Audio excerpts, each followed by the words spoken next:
Alain Yound, bonjour. Bonjour. Alors votre week-end a dû être difficile. Vous attendiez un castor de transport de déchets nucléaires et vous n'avez vu que des CRS.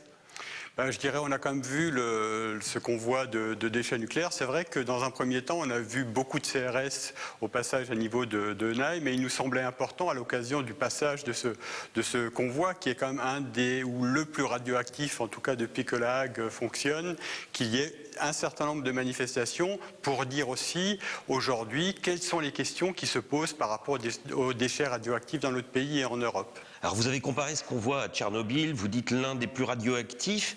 Vous aviez même dit sur Facebook vendredi, sortez vos compteurs Gégère. Vous les avez sortis. Est-ce qu'il est vraiment radioactif ou c'est s'il y avait eu un accident qu'il aurait été radioactif? Alors je crois qu'il y a deux choses. Il y a d'une part effectivement une dose de radioactivité quand ce convoi passe à côté, juste à côté. Il y a un certain nombre de choses qui ont été faites dans ce domaine-là. Mais surtout, à un moment où on est quand même en alerte Vigipirate, il nous semblait peu responsable de faire circuler ce type de convoi. Je rappelle quand même ces 126 tonnes de déchets nucléaires radioactifs à travers la France, un peu au gré des pérégrinations, d'un certain nombre de manifestations et d'un certain nombre de blocages.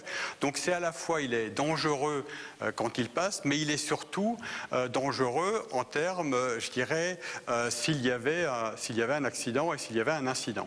Alors c'est quand même un peu à cause de vous qu'il est passé au cœur de Strasbourg. Il n'y aurait pas eu de manifestation, il serait passé plus loin. Je pense qu'effectivement, s'il n'y avait pas eu de manifestation, il remontait vers Lauterbourg. Mais en tout cas, ce qui nous a semblé le plus anachronique et aussi le plus scandaleux dans cette affaire, c'est qu'à aucun moment, les élus strasbourgeois, le maire de Strasbourg, les autorités locales n'ont été prévenus de ce passage et donc encore moins les populations au cœur de Strasbourg, au cœur des quartiers de Strasbourg. Je crois qu'il y a vraiment dans cette affaire une question de déni de démocratie, mais aussi d'interrogation sur l'information préalable et donc sur la transparence nécessaire quand il y a ce type d'opération dans notre pays.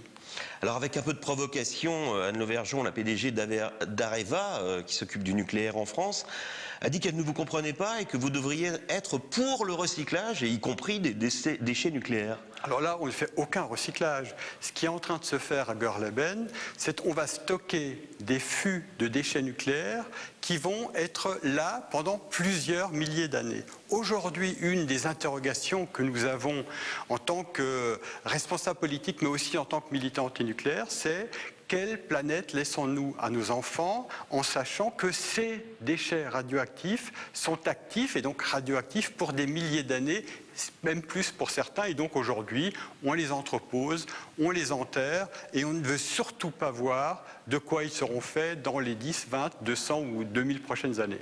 Alors est-ce que globalement quand même aujourd'hui c'est pas plus difficile d'être militant écologiste? J'ai envie de dire, vous êtes moins drôle, vous embêtez tout le monde, vous défendez le hamster contre des implantations industrielles, les éoliennes elles polluent la vue, les panneaux solaires ils coûtent plus cher qu'ils ne rapportent au bout de leur exploitation, et même le rallye on vous dit qu'il pollue moins que la caravane du Tour de France. C'est dur d'être écologiste aujourd'hui ? Non, pour deux raisons. La première, on a quand même vu au cours des derniers scrutins électoraux, que ce soit les élections européennes ou les élections régionales, les écologistes n'ont jamais eu, je dirais, des scores aussi importants et donc une identité par rapport à nos concitoyens aussi importante. Et la deuxième chose, nous pensons avoir une responsabilité particulière aujourd'hui, c'est-à-dire de ne pas seulement réfléchir à court terme, mais aussi de réfléchir pour nos générations futures. Quand on parle d'énergie, on sait que dans 10-15 ans, il y aura quasiment plus de pétrole. On sait que les déchets nucléaires, on ne sait pas quoi en faire à l'avenir. On sait qu'à l'année de la biodiversité, il y a un certain nombre d'espèces animales, notamment, qui vont disparaître. C'est le hamster, mais c'est aussi l'ours blanc. Et notre responsabilité, c'est d'interpeller, c'est de défendre et c'est de faire évoluer un certain nombre de politiques publiques qui prennent en compte cet avenir commun, même si cet avenir, aujourd'hui, pose un certain nombre d'interrogations. Quand un maire nous dit dit c'est à cause du hamster que je ne peux pas faire venir un certain nombre d'activités, nous disons aujourd'hui que nous ne pouvons plus continuer aujourd'hui à utiliser les terres agricoles comme nous l'avons fait par le passé, et le fait même de mettre en œuvre des zones d'activité au sein même des agglomérations ou à proximité des agglomérations, mais pas dans les secteurs ruraux, pour nous c'est quelque chose d'important et d'essentiel à moyen terme et à long terme. Alain Youn, merci. Merci.